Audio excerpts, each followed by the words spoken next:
શ્રી વલ્લભાધીશ કી જય, गिरिराज धरण की जय, श्याम सुंदर श्री अमने महाराणी की, श्री गुसाई जी परम दयाल की जय, गोकुल नाथ की जय, दाव दयाल की जय, श्री नवनीत प्रिया लाल की जय, अपने माथे बिराता सेव्य स्वरूप की जय। बधाई वैष्णव ने जाजा करें जय श्री कृष्ण, जय श्री कृष्ण। गई काले नोमनो क्षय એટલે આજે નોમના બદલે દસમ નોમથી ગુસાઈજીના પ્રાગટ્યોત્સવની વધાઈ બેસે। ઠાકોરજીની મહિનો હોય અને ગુસાઈજી અને વલ્લભની 15-15 દિવસ, કારણ કે ગુસાઈજી ચંદ્રાવલીજી સ્વરૂપ અને વલ્લભ સામનેજી સ્વરૂપ, એટલે ઠાકોરજીની અર્ધાંગીની એટલે અડધા દિવસ, એટલે 15-15 દિવસની વધાઈઓ। હવે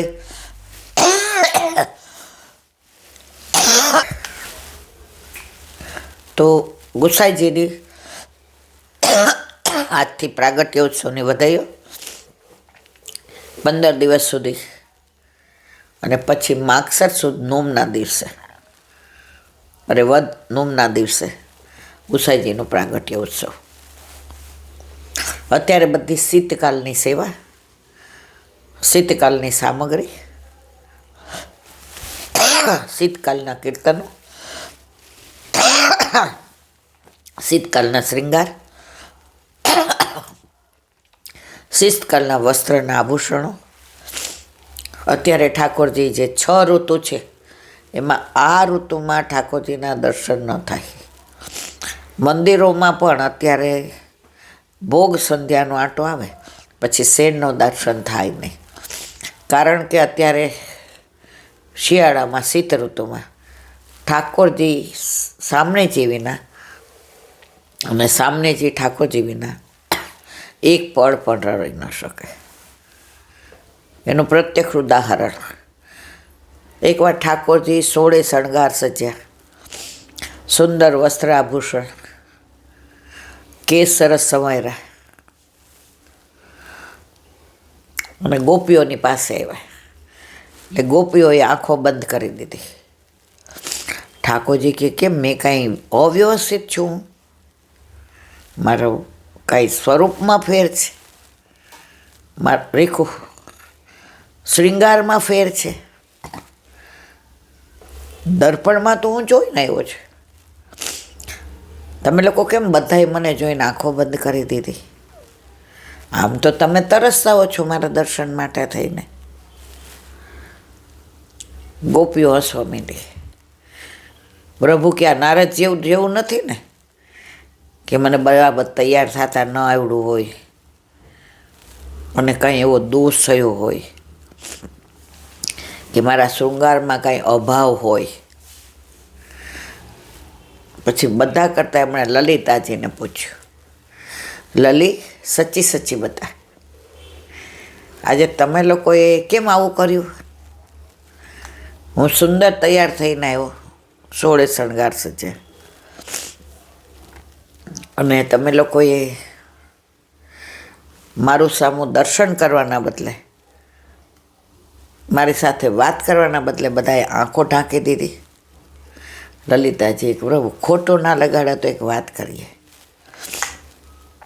આપ સુંદર તૈયાર થયા, વસ્ત્ર આભૂષણ, બાજુબંધ, બેરખા, અણવટ, પોંચી, મીછયા, લળ, તોરા, વેણી, ભુવન સુંદર છો, પરંતુ આપ શ્રૃંગાર કરીને પહેલાં કાયમ સામનેજી પાસે જાઓ છો અને સામનેજીની દ્રષ્ટિથી પુષ્ટ થાવ પછી અમને દર્શન આપો છો। તો આજે આ પુષ્ટ નથી થયા, તો અમે પુષ્ટિ પુરુષોત્તમને પ્રેમ કરીએ છીએ। સામનેજી જેને દ્રષ્ટિથી ને પુષ્ટ કરી દે એ અમારા માટે સર્વસ્વ। સીધા અમારી પાસે આવો તો અમારે ને તમારે કોઈ સંબંધ જ નહીં, લેવા નહીં તાર દેવા. અમારો સંબંધ આપની સાથે સામનેજી દ્વારા છે. અમે સખી કોની છે? સામનેજીને. તો અમારું સર્વસ્વ કોણ? સામનેજી. અને સામનેજીનું સર્વસ્વ કોણ? આપ. તો આપ અમારું સર્વસ્વ સામનેજી અને સામનેજીનું સર્વસ્વ આપ. તો જ્યાં સુધી સામનેજીનું સર્વસ્વ આપજો એના દ્વારા પુષ્ટ ના થાય ત્યાં સુધી અમારા માટે તો આપ કાંઈ જ નહીં. એટલે આપ સામનેજી દ્વારા પુષ્ટ થઈને આવો પછી અમારું સર્વસ્વ. એવી જ રીતે આપણા જીવનમાં પણ ઠાકોરજીને તમે ગમે એટલા શ્રૃંગાર કરો, આભૂષણ ધરાવો, વસ્ત્ર ધરાવો, સુંદર મજાનું સુંદર સાગનું મંદિર બનાવો, અંદર બધું જ તમે સૈયા મંદિરને, હિંડોળાને, પલ્લાને, અષ્ટસખાઓને, ખીલોના પીછવાઈને, સિંહાસનને, નેવડોને, સૈયા મંદિરને બધું જ કરો. અને પાછા તમે એમ કે અમારા ઘરે બધું હવેલી જેવું છે. પણ જ્યાં સુધી પુષ્ટ ન થયા હોય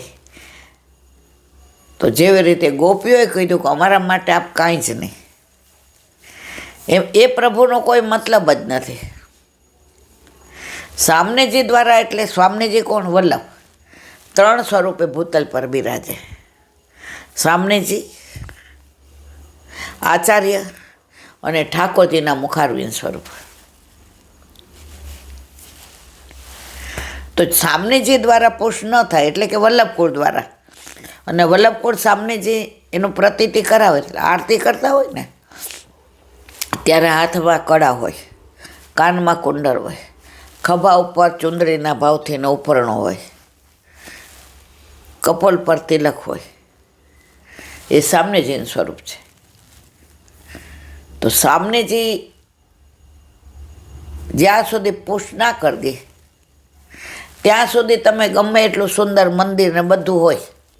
ઘણાય મને કહે, એટલે બેન તમે ખાલી એકવાર અમારા ઘરે જુઓ કેવો અમે ઠાકોરજીને કેવા લાડ લડાવીએ છીએ. અમે એનું મંદિર તો તમે જુઓ, ડિઝાઇનર પાસે કરાવ્યું છે, ઇન્ટિરિયરવાળા પાસે. અને તમે જુઓ તો અમે સામગ્રીને બધું કરીએ છીએ. હું કહું બહુ જ સરસ. પણ મારા વાલા તમે પુષ્ટ કરાવેલા છે?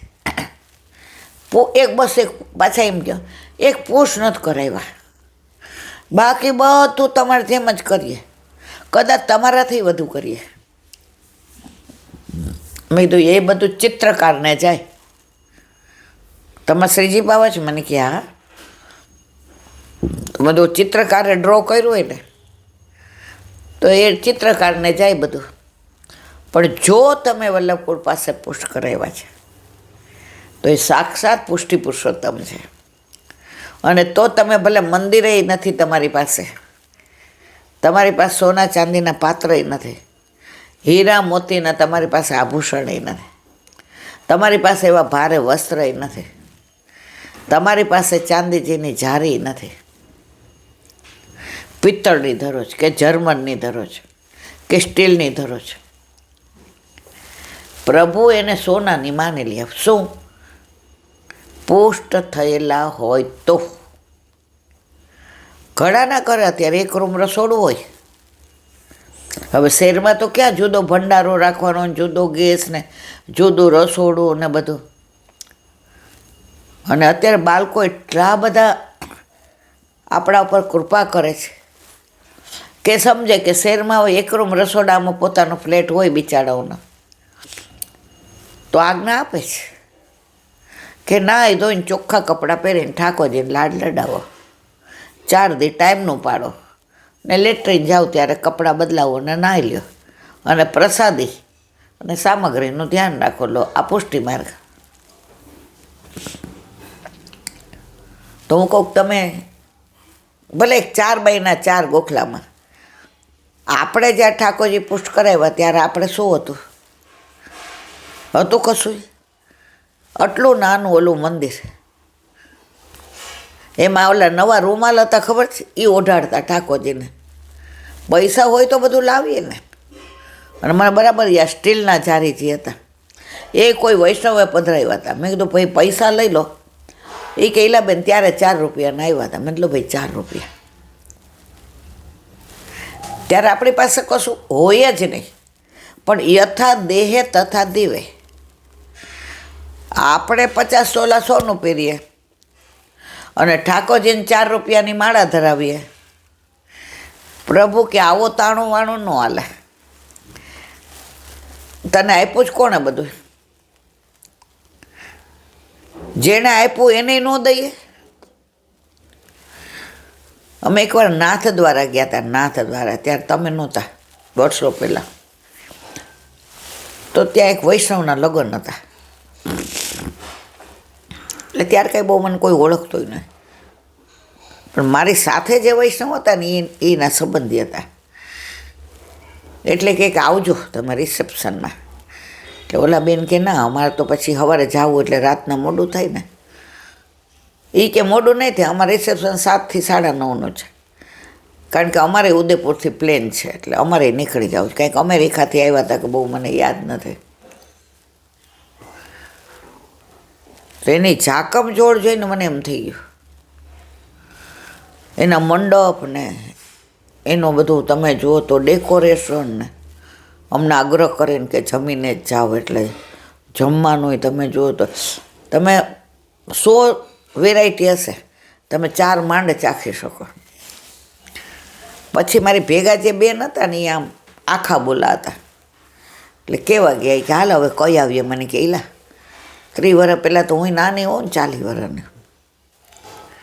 એટલે અમે કેવા ગયા, એટલે આખા બોલા હતા. એ કે તે તો આટલો બધો લગ્નમાં ખર્ચો કર્યો, ઠાકોરજી માટે શું કરાવ્યો? એણે કીધું પ્રગટ કરે રચાય. એ કે હું તો તારી અંતરંગ સખી છું, કે પછી કાંઈ નથી કરાવ્યું. એના વર ભોળા હતા. એ કે પહેલાં અમે નક્કી થયું ને, મીઠી જીભ આપી હતી, હજી સગાઈ નહોતી કરે. પણ લગ્નની તારીખ એટલે વહેલી કે અહીંયા બધી વ્યવસ્થા, મારી દીકરીની જીદ હતી કે લગ્ન તો મારે નાથ દ્વારામાં જ કરવા છે. અને પ્રભુએ બીજું કંઈ આપ્યું નથી, એકલો દીકરોય નથી, દીકરી જ છે. દીકરો તો મારો લાલો છે. તો પહેલાં એના માટે દીકરીને હીરાનો સેટ લીધો, એ પહેલાં ઠાકોરજીનો કરાવ્યો. દીકરીને સોનાનો હીરા પરવળનો પહેલાં ઠાકોરજીનું બધું કરાવ્યું, ડિઝાઇનિંગ. એનું નવું મંદિર કરાવ્યું, એનો રૂમ રિનોવેશન કરાવ્યો. અને પ્રભુને ત્યાં પધરાવીને બધું ધરાવ્યું, દેખાડ્યું કે દીકરીની આણું આપે તૈયાર કરવાનું છે. અમને તો એટલી ખબર પડે કે આપણું છે તો દીકરીને સોહાય એવું કરજો. હું તો થોડીક વાર ઓલા પહેલાં સમજણ ન હોય ને, એટલે થોડીક વાર એને સામું જોવા માંડી. મેં તો હા શું ઠાકોરજી જાણે બધી ખબર પડતી હોય. હવે આપણે ત્યારે બહુ એવું બધું સમજણ જ નહોતી, અત્યારેય નથી. એટલે પછી ઓલા બેને કીધું, એ કે સારું હું જોવા આવીશ. બહુ જબરા હતા બેન, એટલે ભક્તિમાં બહુ પ્રમાણિત હતા. એટલે કે હા તમે તમારી અંતરંગ સખી છે, આવજો. પછી દીકરીએ કીધું માસી આ બધી વ્યવસ્થા ઠાકોરજીએ કરી છે. કારણ કે પહેલાં અમે વિવાહ ખેલનો મનોરથ કર્યો ને, તો આવી જ ડિઝાઇન, આ જ બધું. અને પહેલાં અમે વિવાહ ખેલનો મનોરથ કર્યો ને, તો અહીંયા જેટલી વેરાયટી છે ને એ બધી વેરાયટી ઠાકોરજી માટે અમે બનાવી હતી. અઠવાડિયું અમે મા દીકરી ને મારા પપ્પા, અમે 3 જ, કોઈ મુખ્યા નહીં, ભીતરિયા નહીં, કોઈ વૈષ્ણવ નહીં. અમે રાતના 8:30 અપરસ કરીને પ્રસાદ લઈને 12 વાગ્યા સુધી 3 જણા કરીએ. તો અહીંયા જેટલી વેરાયટી છે ને માસી, એટલી બધી પહેલાં ઠાકોરજી માટે વિવાહ ખેલના. અને પછી બધા વૈષ્ણવને બોલાવ્યા ને લગ્ન ગીત ગાયા ને, હીંચ ને મીચ ને કીચ ને રાસ ને. અને પછી આ કર્યું. પછી ઓલા બેનને વિશ્વાસ બેઠો કે આ દીકરી કહે છે એટલે બધું પ્રમાણે જ છે. તો જો મારા વાલા, આપણું સર્વસ્વ આપણા ઠાકોરજી છે. આપણે એની આજ્ઞા લઈએ અને એના માટે પહેલાં બધું કરીએ, પછી લૌકિક કરીએ ને તો બધી વ્યવસ્થા પ્રભુ કરે. હમણાં ઓલા બેનના વર્ષે લગ્ન હતા, બરાબર.